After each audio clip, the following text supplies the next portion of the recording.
What is up, YouTube? It's me, John Avenger, once again. I came back. I was, stuck in the snow for almost a week. You guys been enjoying my video of the first snowfall of 2016, and yeah, I trudged through that snow, and I didn't feel like doing a video for a couple days because I was just burnt out. I had to go shovel snow, with the freaking Department of Sanitation for 2 straight days, so I was exhausted. I did hours of work. I'm gonna get a paycheck soon, but this is not about that. I just wanted to tell you guys why I was absent for so long on YouTube. But I'm back, and I'm going to talk about the second episode of DC's Legends of Tomorrow, which I thought was freaking awesome. This show I'm really getting attached to. It's really, really well done. Excuse me. Just let me get a drink.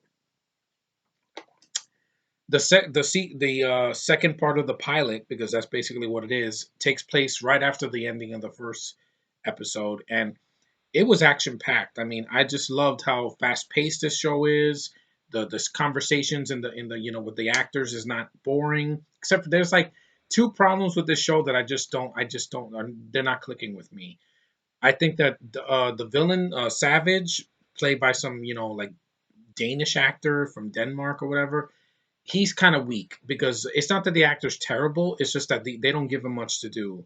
He's just like giving this toothy grin that's kind of weird, and he doesn't do any fighting. He basically the only his only purpose is to kill Hawkman and Hawkgirl. That's all he does in the show, and that kind of makes him weak.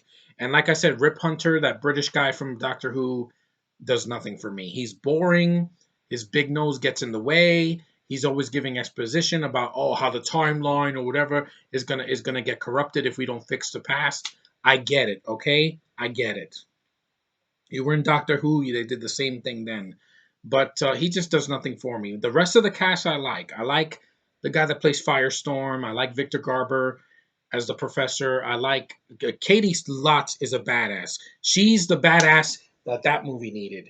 Yeah, you know who I'm talking about. Katie Lotz was a freaking dancer in Avril Lavigne and Lady Gaga videos, and she kicks more ass with a stick as the White Canary than anybody that was in that movie, especially the girl from that movie. You know who I'm talking about. That's a character I can root for. That's strong and has no force powers and can do things right. And the girl is like almost 30. That's perfect for me. She's like 29 years old.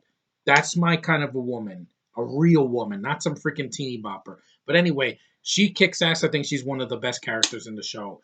I love the Atom, played by Brandon Routh. Again, I thought he was an underrated Superman in Superman Returns. The Atom is kind of like a mix of Iron Man because he has the freaking repulsor blasts from his hands, and he flies, and he also can shrink like Ant Man. A combination of two of my favorite Marvel characters, so that's cool.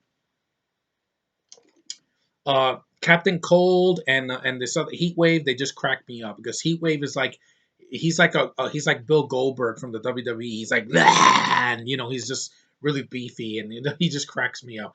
And Wentworth Miller the third, the guy that plays Captain Cold, he's milks every scene that he's in. His voice is like, "Oh, hey, chicks, well, how you doing?" He has this really like suave demeanor to him, and I love it. He's fun to watch. If he had done that in the Resident Evil movies, I think he would have done great as if he had talked like that as Chris Redfield. But no, of course not, because that was badly written. But this, he gets to shine.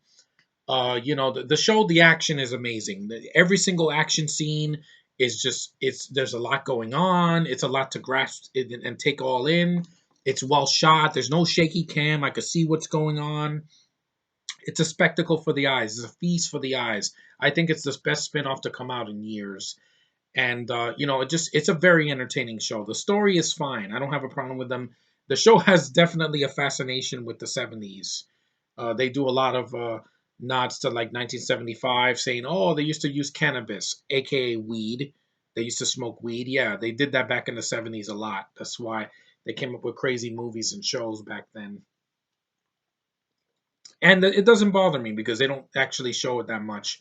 The story basically, they went back to 1975, and a piece of Adam's technology gets lost there, so they have to retrieve it.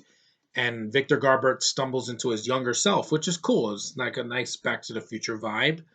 And it was interesting. The bickering between the characters doesn't bother me. Yeah, they fight with each other because they're not buddy buddy with each other. They're pretty much looking out for themselves. But as a team, I think this works because it reminds me of the first Avengers movie when they had growing pains, and they were not getting along like buddy chummy until the very end, but it worked. Same thing with Guardians of the Galaxy as well. This show is kind of like Guardians if it was made into a TV series on the CW. And I like the love story between Hawkman and Hawkgirl. These two have really good chemistry. They can kick the crap out of the two leads from 50 Shades of Grey. Their romance is not shoved down your face. And I like the premise that they get there. They every time they die, they reincarnate and they have another life. Hey, they did that in Edge of Tomorrow, but I think it's done better here, and the two actors sell it. I think it's Falk Herschel and Sierra Renee. I think they're really good together. I buy them as a couple. But yeah, the villain is kind of lame. He just lets his henchmen do everything, and Rip Hunter is not an interesting lead guy. He's just another Doctor Who actor that they threw into a superhero show. But whatever. They don't kill the show for me because I can still watch the rest of the cast and they knock it out of the park. And each week I'm going to be entertained every Thursday night thanks to this show. Thank you, CW, for making this show worth it because this has been a very rough year so far. The first week of this year was okay for me, but once it got past my birthday, it was just stress bomb after stress bomb. And if I didn't do YouTube videos and vent out my frustrations, it would have been a much harder year to get through. But so far, I'm hanging in there, guys. There's only 11 months left. February is shorter than January, and I will get through it. And I'm gonna press on because you guys are worth it. All my subscribers, my fans, the people that leave comments, good or bad, at least I'm getting some feedback, and that's always encouraging. But anyway, that's my thoughts on the Legends of Tomorrow episode 2. Really awesome show. I'm really digging this show. It never gets boring because I admit, for the first season of Arrow, there were some episodes that didn't have a lot of action and it was kind of dull. But this show, the first two episodes were they knocked it out of the park. I hope it continues. It's a great show. It's fun, action packed, really fun characters for the most part. A story I can easily understand, and the pacing is good, and it's a good looking show as well. That's another thing. I like the way the show is shot. Like when they're in the 70s, I like the way it's shot. I love the visuals when they're in the spaceship and flying through time. It's cool. It's really, really well done stuff for a TV budget. And it's entertaining to the highest degree. I would definitely recommend this show to people who haven't watched it.